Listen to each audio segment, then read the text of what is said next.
Pride and Prejudice by Jane Austen. Chapter 4. When Jane and Elizabeth were alone, the former, who had been cautious in her praise of Mr. Bingley before, expressed to her sister how very much she admired him. "He is just what a young man ought to be," said she, "sensible, good-humored, lively, and I never saw such happy manners, so much ease, with such perfect good breeding." "He is also handsome," replied Elizabeth, "which a young man ought likewise to be, if he possibly can. His character is thereby complete. I was very much flattered by his asking me to dance a second time. I did not expect such a compliment. Did not you? I did for you. But that is one great difference between us. Compliments always take you by surprise, and me never. What could be more natural than his asking you again? He could not help seeing that you were about 5 times as pretty as every other woman in the room. No thanks to his gallantry for that. Well, he certainly is very agreeable, and I give you leave to like him. You have liked many a stupider person. Dear Lizzie! Oh! You are a great deal too apt, you know, to like people in general. You never see a fault in anybody. All the world are good and agreeable in your eyes. I never heard you speak ill of a human being in my life. I would wish not to be hasty in censuring anyone, but I always speak what I think. I know you do, and it is that which makes the wonder. With your good sense, to be so honestly blind to the follies and nonsense of others. Affectation of candor is common enough, one meets with it everywhere. But to be candid without ostentation or design, to take the good of everybody's character and make it still better, and say nothing of the bad, belongs to you alone. And so, you like this man's sisters, too, do you? Their manners are not equal to his. Certainly not, at first. But they are very pleasing women when you converse with them. Miss Bingley is to live with her brother and keep his house, and I am much mistaken if we shall not find a very charming neighbor in her. Elizabeth listened in silence, but was not convinced. Their behavior at the assembly had not been calculated to please in general, and with more quickness of observation and less pliancy of temper than her sister, and with a judgment too unassailed by any attention to herself, she was very little disposed to approve them.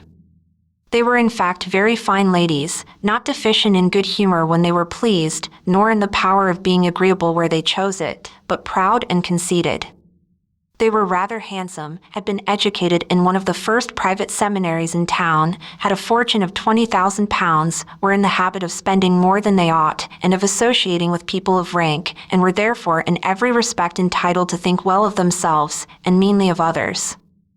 They were of a respectable family in the north of England, a circumstance more deeply impressed on their memories than that their brother's fortune and their own had been acquired by trade.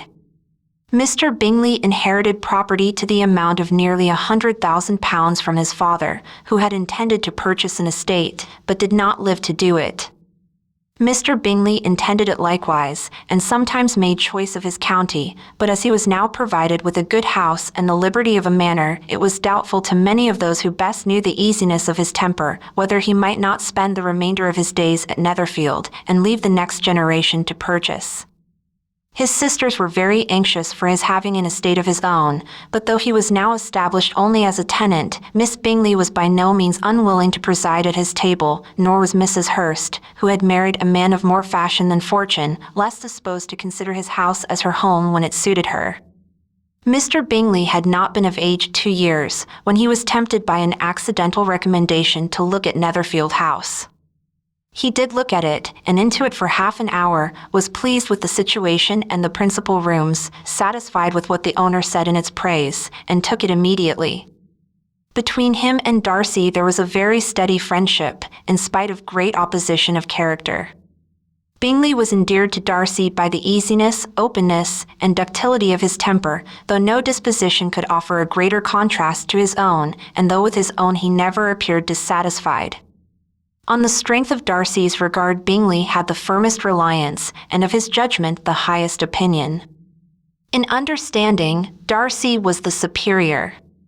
Bingley was by no means deficient, but Darcy was clever. He was at the same time haughty, reserved, and fastidious, and his manners, though well-bred, were not inviting. In that respect his friend had greatly the advantage.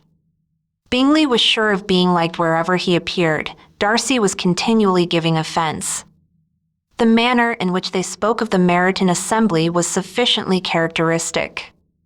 Bingley had never met with pleasanter people or prettier girls in his life. Everybody had been most kind and attentive to him. There had been no formality, no stiffness. He had soon felt acquainted with all the room, and as to Miss Bennet, he could not conceive an angel more beautiful. Darcy, on the contrary, had seen a collection of people in whom there was little beauty and no fashion, for none of whom he had felt the smallest interest, and from none received either attention or pleasure. Miss Bennet he acknowledged to be pretty, but she smiled too much.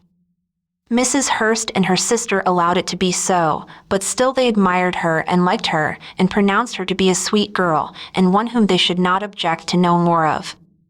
Miss Bennet was therefore established as a sweet girl, and their brother felt authorized by such commendation to think of her as he chose.